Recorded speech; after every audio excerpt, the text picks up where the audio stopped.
Lego is a concept. Guys, look at how big this box is.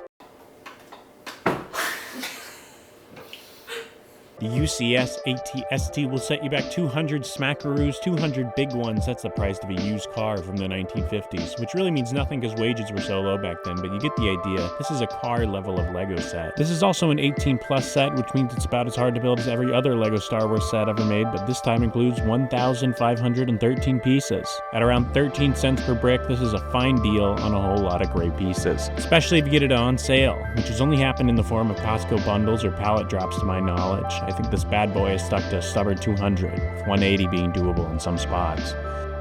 Fox likes this set. He's going to get to see the final product later, and we'll see what he thinks of... Well, I think this Lego set needs a name, so let's call him Mort. Mort the Tall One. Does that sound alright with you guys? I kind of like it. It's also worth pointing out that this is the most expensive Lego set I've ever owned and my first UCS set. Previously, my most expensive sets were from decades ago with the 2007 MTT and the Mars mission alien mothership Assault, both sadly long gone. At the bottom of the back of the box, we get a solid look at some of our limited play action. Look, he's so tall, he's coming out of the frame. That's a nice detail to make him look bigger. We see the gorgeous back of the ATSD, which we'll get to, believe me, and a movie scene, as well as a look at the interior, which is highly detailed. You can look inside if you really want to. Okay. Oh, this is one of the most exciting moments of my life. Well, here it goes. Huh? Well, didn't I tell you? Isn't it great? It's just a string. A secret string! I mean, it's not UCS Death Star backs, but 14 is an afternoon and after dinner of building, if you're quick. Look at our rulebook, tells us a ton of facts, and even more importantly, how to build it. There are goodies inside this rulebook that add to the experience, but I think there could always be more. So much wasted potential over the years with these instruction manuals. We could be doing crosswords and reading comics, looking at x-ray schematics. I guess this kind of counts as schematics, but it's not in the instruction book. I do love these printed plates. Pause if you want to read all that, because we've got an instruction book to go over and some building to get into. And this is what every Lego set should have, not just UCS sets. I love this. It makes the build 100 times better in my opinion, to just have good looking photos of it and a description hyping it up, explaining all the details. It's fun, it seems like marketing 101 to me. I mean, like, look at our angle on our boy Mort here. You can see his whole undercarriage.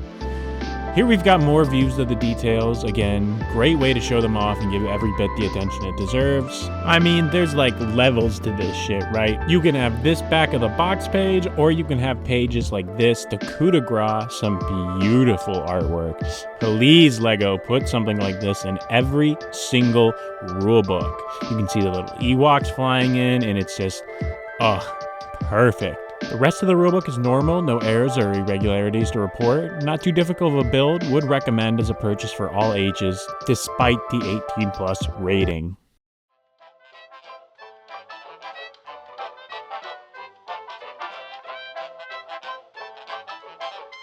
This set will probably be available for another couple of years. I'm not sure how it's selling. Like I mentioned, it stayed stubborn to its $200 this 2025 Black Friday, so we'll see what it does in 2026.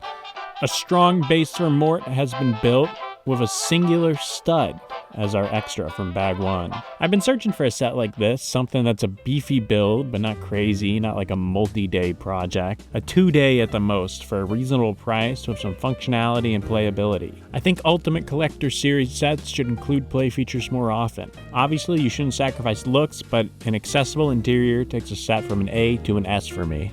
Like the Venator, for example. Such a beautiful, cool set. Just add an extra $100 and give me more minifigures and interior. That would make it S+ for me. Well, I haven't built a Venator, but you get the idea. My dream set is a Playscale Venator. What is your dream Lego set? Leave a comment down below. Do you already have your dream set yet, or does it even exist? You build both legs twice, obviously, but it doesn't feel tedious. They're fun legs to build, and I'm not sure why. Maybe it's all the smooth pieces and Technic pegs. Those are always nice when there's a ton of those that eventually all disappear behind decoration and greebling.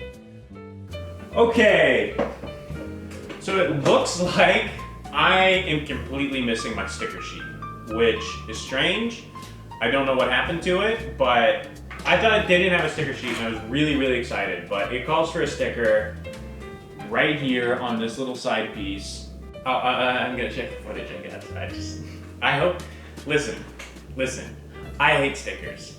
I hate sticker sheets. I hope it's gone in a way, because then none of you guys can complain about me not putting stickers on. Hey guys! So I threw the sticker sheet away. Yeah, I threw it away in the package and then took out the garbage. And I apologize to all viewers, but I'm no garbage picker, so those stickers are as good as gone. Nothing too upsetting, mainly the control console sticker is the biggest tragedy. This LEGO set uses bricks well to create a pretty massive display piece. Once I started working on the head, I think we're up to about bag 9 or so. A lot went into the legs and the base to create a stable foundation for this head. I apologize for the hairs you see everywhere. They're the downsides of owning the type of dog breed I have. It sticks to all clothes and makes black clothes especially look a little bit ridiculous. Thankfully, there are non-tape, reusable lint brushes, so I have a solution long-term to getting hair off of my clothes. Let's talk about the AT-ST specifically some. It's 29 feet tall, or about as big as a 3-story house, and moves super fast. I forget the exact speed, but it's something like 70 to 90 kilometers, which is like 45 miles per hour. Imagine this thing barreling towards you at the speed of a car. Fun fact, did you know the AT-STs run on power cells? This limits their effective range immensely. It's also got fancy gyros in the legs that mimic the, quote, movements of living creatures, end quote. This is the in-universe explanation for how it walks without falling over. We'll talk about its armaments a little bit later.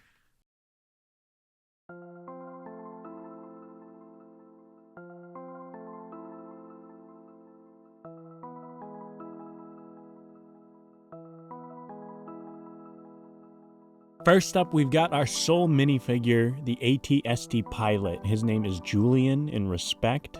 I do love his arm printing, the details of the folds of the shirt, and a really excellent helmet mold. All these things make him a standout minifig for me. The back of him is nothing special. I will say it feels strange not having 2 pilots when in the movies we always see 2 pilots in these things. Would have been a nice touch to include 2 of the same minifigure for this set, in my opinion. The display plaque includes some useful information. Sorry that it's so blurry, but it describes that it's made by Quad Drive Yards, has a Tamenbach MS4 twin blaster cannon on the front, and an E-Web twin light blaster cannon on the side, alongside a Dimec DW3 concussion grenade launcher. It also gives its height and weight for an upcoming doctor's appointment. Here he is in all of his glory, Mort the Tall One. For $200, is this worth it? I think if you're a fan of Star Wars or Legos, yeah, probably. But sales make bails, so might as well wait, right? I mean, what's the rush? The Dimec DW3 concussion grenade launcher takes up a good chunk of the outside of the head, but I think the proportions hold up even from the side and the back. Radiator grille looks amazing, as does the armor plating with its rusted out bits. This is specifically supposed to be an AT-ST from the moon of Endor, which explains the wear and tear on it. Mort's feet are massive, which is how he's able to stand so sturdily. That plus fixed legs make sure the base for the head never moves from its flat position, preventing falling. All this rests on some massive clown shoes for our boy Mort. Sadly, the legs have no move or give for them. They're fixed in place to give stability, which I think is fine. I would hate for this to break more than I need it to be posable. Unlike the AT-AT, I think AT-STs have a less inherent need to be posed. This front-facing view makes him look serious and kind of intimidating. It's weird that in the lore, the Empire is always written about it as being this intimidating force, and I think the view of Mort shows that almost skull-like features are kind of scary.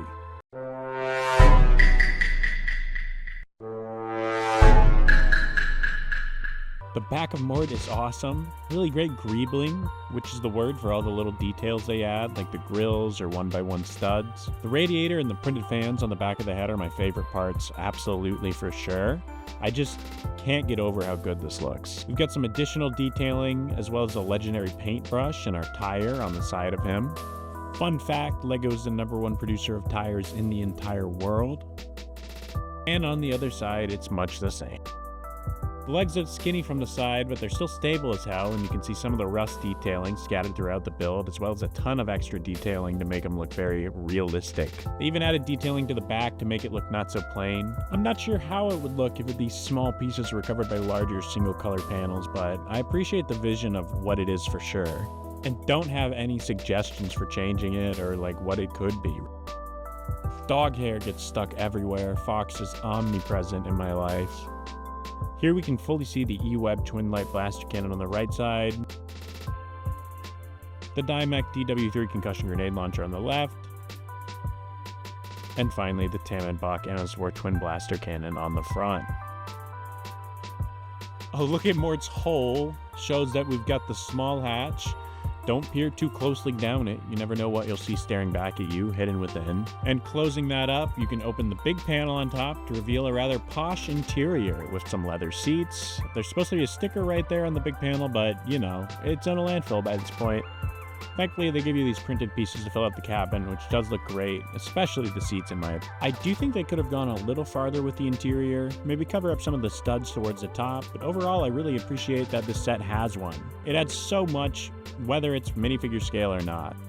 Here my plan was to show the front of it from an odd angle, and I found out that you cannot put this guy on his back or side because the head is so heavy it will simply fall right off. Thankfully the head is quite sturdy and not so much other than the weapons and panels can even break on it, but still not pleasant. Not sure what they could do to make it stick more, maybe have the Technic rod go a little bit farther. It's also easy to get back on, so really not too much of an issue. It makes them very easy to break down and move, I'm sure. The face is just so chiseled. It reminds me of a Moe statue or the Giga Chad meme. Like, I think I'm in love with this ATST.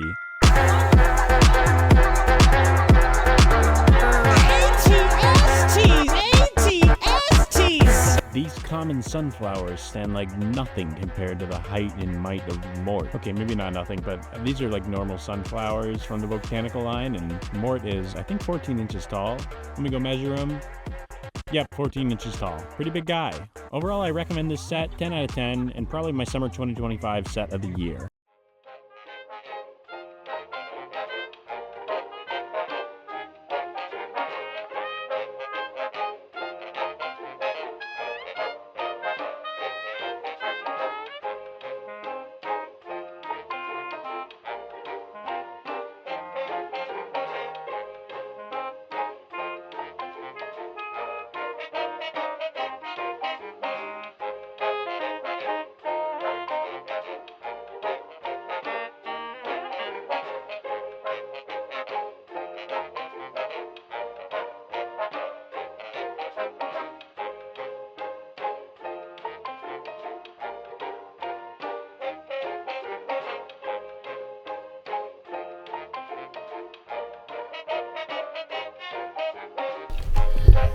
Guys, I threw the sticker sheet away.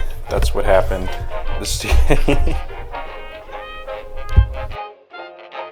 So no head though? No head? No head though? What about the head? Where's my head at? No head though. So no head, I guess. Alright, catch you later, no head. Damn, no head. No head tonight. So no head? Alright, I'll hit you up for head.